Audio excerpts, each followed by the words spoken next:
It is exactly 16 after 9 o'clock. This is News and Views moving along, and we're now going to be talking with Didier Kabwe. He is the co-founder of Kairos-DRC and former leader of Congolese.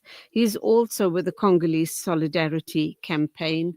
He's here to talk to us about the situation in that part of the world. We do understand that Rwandan-backed M23 rebels have entered Bukavu, the second largest city in the Eastern Democratic Republic of Congo, and this during a very rapid advance in the region. What does that mean as far as the people of the DRC is concerned? And I think we, as their neighbors, though we are far down south, what is the impact on us and the rest of the neighbors of the DRC? Can the situation, will it be contained? What more needs to be done to end this civil war? Very good morning to you. Welcome to the program. Good morning, Julie. Your thoughts on the fact that the M23 rebels have now entered Bukavu. How concerning is that situation to you and the people of the DRC? Thank you for your question. The situation is, especially humanitarian situation, is very critical. Yes, the seizure of Bukavu is a little bit different from the seizure of Goma. While I'm saying that, for M23 to enter Bukavu, there was no any resistance from FRDC, the National Army. And what is more concerned is about displaced people. That the situation is not really well. People are in a confusing situation. They don't know exactly who is their leader or what is going on. Really, the situation is very confusing. Why do you believe that there was no resistance when the Rwandan-backed M23 rebels entered Bukavu? And also in the same breath, we understand that Rwanda is stubbornly pursuing its plan to occupy, pillage and commit crimes and serious human rights violations. And this was released in a government statement. So there are two parts to this question. Yes, as we always say, the war is not going to solve any situation in this region, because what is happening in Bukavu and Goma can also have impact on the whole region, and probably other bad situation will come. So we always advise mediation and dialogue, and the international community need to play its role in terms of resolving situation. We know the aim of Rwanda is to take control of Eastern DRC, which is rich in terms of mineral resources, and that is the cause of the war that we see in Eastern DRC. And the retaliation of DRC government is not going to be good, because both parties are not willing to go to the table of the negotiation, which exacerbate the situation. So Didier, let me share something from a press release with you. And I quote, "The senior commander of the rebels was very active in the town," and I presume they're talking about the town they've just entered, and that of course, Bukavu. trying to talk to people, assuring them that they are now in charge of what is going on. They've also went on to say to the people that the DRC army has fled. The city was understandably in chaos a day earlier, with many lootings having taken place. Many residents were panicked and they fled. But we are now told that a sense of calm appears to be settling in. However, a World Food Programme depot was also looted as thousands of civilians fled. And a lot of the locals apparently, and we don't know if this is propaganda, but a lot of the locals apparently said to the rebels that you are the ones that we've been waiting for. We need change in the country. We want work. Your response? Thank you very much. I think that we cannot consider really if that declaration of people is genuine.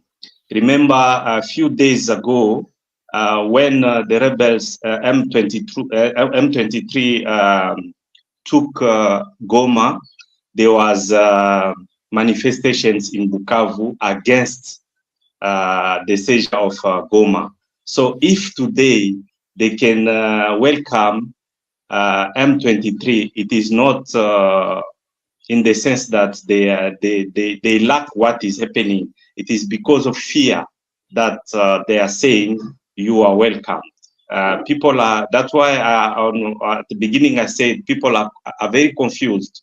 They don't know. So you will notice that by saying that, there is something that people don't want, and people, they are interested in peace. They know what war can cost.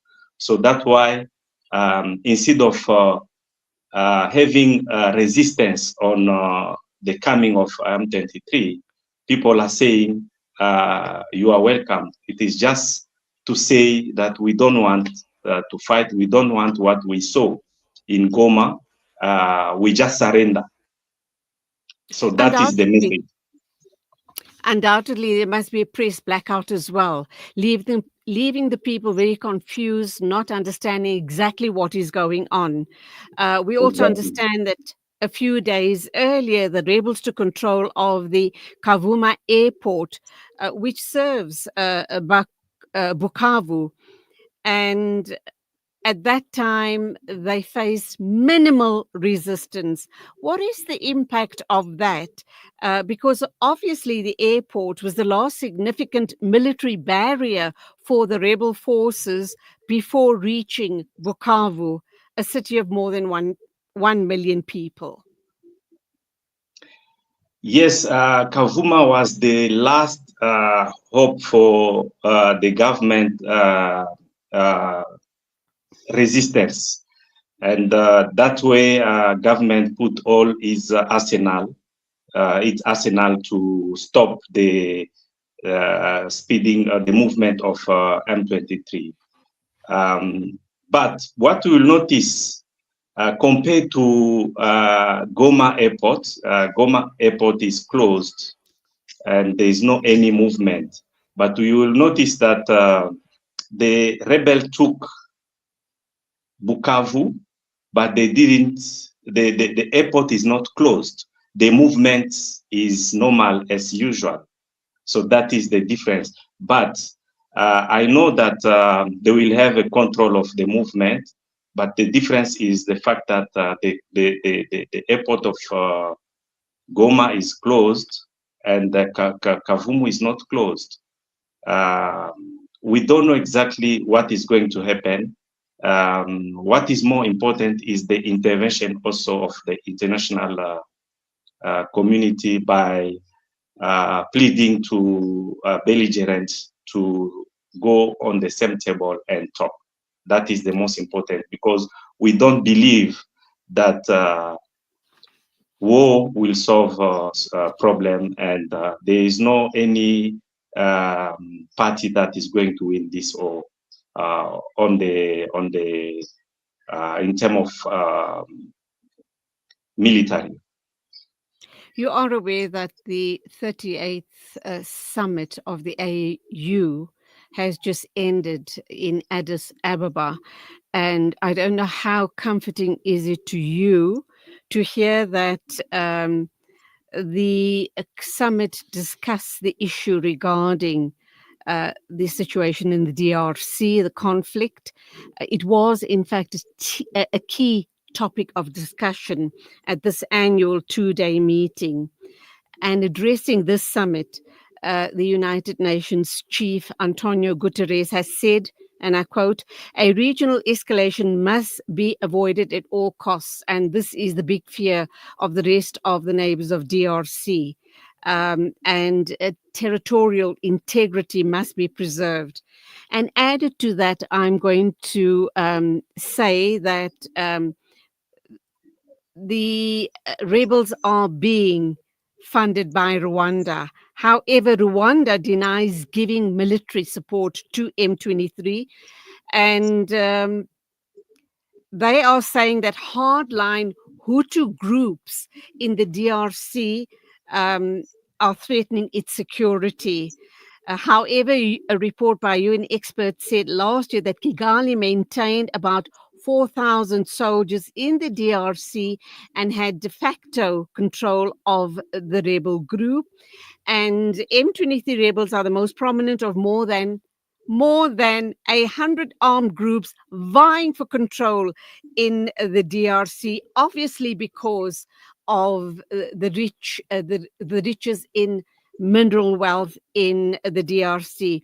So apart from the Rwandan-backed M23, there's lots of other little groups as well vying for position here. With this situation being so complicated, do you see, and it being discussed at the AU, do you see an end in sight? Do you hope and pray that some resolution can be reached?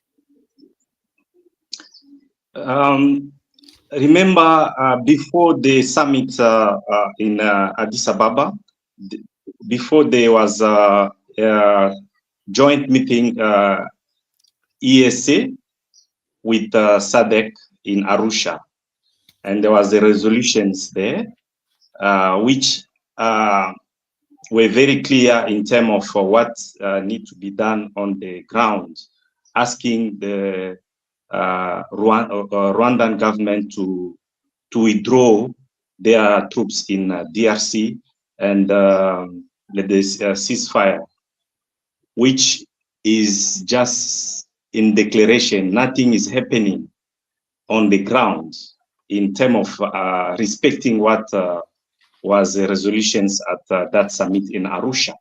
Same with the summit, the AU summit in Ethiopia. Yes, they come up with the good intentions by declaring that the Rwanda must stop what is doing on the Eastern DRC, and Rwanda must withdraw its troop, and M23 must stop. But that is only on declaration. On the ground, nothing is happening. No sanctions, nothing. So they just don't care about the decisions made on at the level of sub-regional or at the level of African Union. So that is the witness of what international community are taking as decisions, because there is no follow-up on the ground.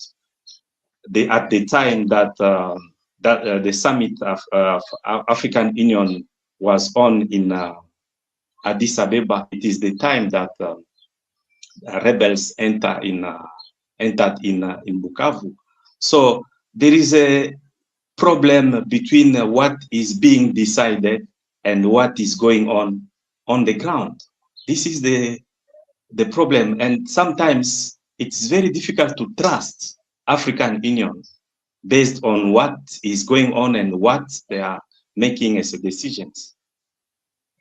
We're going to leave it there, but I guess the one challenge obviously is what ever gets discussed at the top, at the most senior levels of government, doesn't necessarily then filter down to the ground, and the people are left confused, and the chaos and the conflicts continue. Didier Kabwe, thank you indeed for being with us. We pray for a very, very swift and a peaceful resolution in the DRC. God bless. It is exactly 9:32. News and views moving along. And we're going to take an ad break before we are joined by our next guest.